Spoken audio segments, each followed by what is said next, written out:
સમાચાર છે ચંદીગઢમાં ફરી સાયરન વાગ્યું છે અને ચંદીગઢમાં ડ્રોન અટેકની આશંકા છે। એરફોર્સ સ્ટેશનથી વોર્નિંગ જાહેર કરાઈ છે અને આ જે અત્યારે જે બ્યુગલ વગાડવામાં આવ્યું છે એટલે કે જે સાયરન વાગ્યું છે એ વોર્નિંગ બેલ છે। એટલા માટે કારણ કે રાત્રે એ પ્રકારનું જ્યારે આ સાયરન વાગ્યું હતું પ્રીતિ ત્યારે એ સમયે હતું કે તમારે બ્લેકઆઉટ કરી દેવાનું છે। અત્યારે જે સાયરન વાગ્યું છે અલર્ટ માટે વાગ્યું છે કારણ કે પાકિસ્તાન તરફથી જે રીતે અલગ અલગ રીતે હુમલા કરવામાં આવી રહ્યા છે, જે રીતે ડ્રોન છોડવામાં આવી રહ્યા છે એટલે ફરી એક વખત આશંકા છે ચંદીગઢમાં કે આ પ્રકારનો ડ્રોન અટેક થઈ શકે છે, માટે આ સાયરન વગાડવામાં આવ્યું છે જેથી લોકો અલર્ટ થઈ જાય। બિલકુલ, એટલે સંધ્યા એવું લાગી રહ્યું છે કારણ કે ગઈકાલે બ્લેકઆઉટ થયું હતું સાયરન વાગ્યા બાદ અને તેવું પણ મોકડ્રીલમાં પણ કહેવામાં આવ્યું છે કે ક્યાંક ને ક્યાંક જે સાયરન વાગતો હોય છે ત્યારબાદ કોઈક સ્થિતિને લઈને પહેલાથી જ સાવચેત કરવામાં આવતા હોય છે અને ફરી ચંદીગઢમાં જે સાયરન વાગ્યું છે તેનાથી કહી શકાય કે ડ્રોન હુમલો થઈ શકે છે અને તેથી જ લોકોને પહેલાથી જ સચેત કરવામાં આવી રહ્યા છે। ચંદીગઢની જો વાત કરીએ તો અત્યારે ચંદીગઢમાં હુમલો થઈ શકે છે તેવી જાણકારી છે અને તેની વચ્ચે જે સાયરન વાગ્યું છે લોકોને પણ સતર્ક રહેવા, લોકોને બિનજરૂરી બહાર ન નીકળવા પણ કહેવામાં આવ્યું છે। જો કે લોકો પણ તેટલો સહકાર આપી જ રહ્યા છે, તે લોકો પણ બહાર નથી નીકળી રહ્યા, તેની વચ્ચે ચંદીગઢમાં ક્યાંક હુમલો થઈ શકે છે। સંધ્યા, બિલકુલ, કારણ કે ગઈકાલે જ આપણે જોયું હતું કે પંજાબમાં શાળા કોલેજ બંધ રાખવાના 3 દિવસ બંધ રાખવાના આદેશ અપાયા હતા। રાત્રે અડધી રાત્રે આ જાહેર કરવામાં આવ્યું હતું ને ત્યારબાદ હવે ચંદીગઢમાં ફરી સાયરન વાગ્યા છે।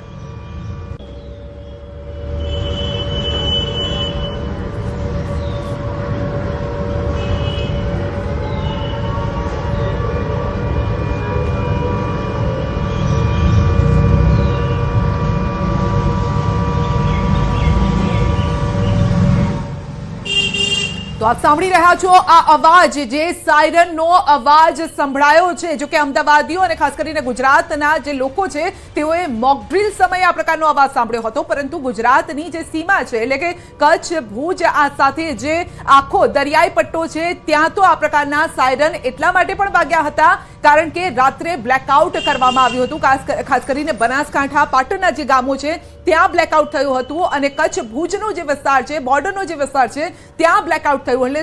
ત્યાંના લોકો માટે આ સાયરન કદાચ સામાન્ય છે, પરંતુ અમદાવાદની કદાચ જનતા હોય અથવા બીજા શહેરોના લોકો છે જ્યાં બ્લેકઆઉટ નથી થયું એ લોકો કદાચ આ નથી સમજી શકતા, પરંતુ આનો મતલબ એ છે રાત્રે સાયરન વાગે તો તમારે બ્લેકઆઉટ કરવાનું છે સંપૂર્ણ, અને જો દિવસે આ પ્રકારનો સાયરન વાગે છે તો આ એક અલર્ટ બેલ છે એટલે કે અલર્ટ થઈ જાઓ, હુમલો થઈ શકે છે। અને જ્યારે અલર્ટ આ બેલ વાગતો હોય છે, સાયરન વાગતો હોય છે, મતલબ એ છે કે તમે તમારા જ્યાં છો ત્યાંથી સુરક્ષિત સ્થળે તમે પહોંચી જાઓ, તમે શેલ્ટર લઈ લો। એ પછી બંકર હોઈ શકે છે, જો કે અત્યારે એ પ્રકારના બંકર સીમાવર્તી જે વિસ્તારો છે ત્યાં જોવા મળતા હોય છે, પરંતુ તમે તમારા ઘરમાં પણ જઈ શકો છો અને આ સાથે કોઈ એવી જગ્યા છે જ્યાં સંતાઈ તમારે જવાનું છે। આ તમામ માહિતી અમે આપને પહોંચાડી રહ્યા છીએ, પરંતુ હાલ રોકાઈ રહ્યા છે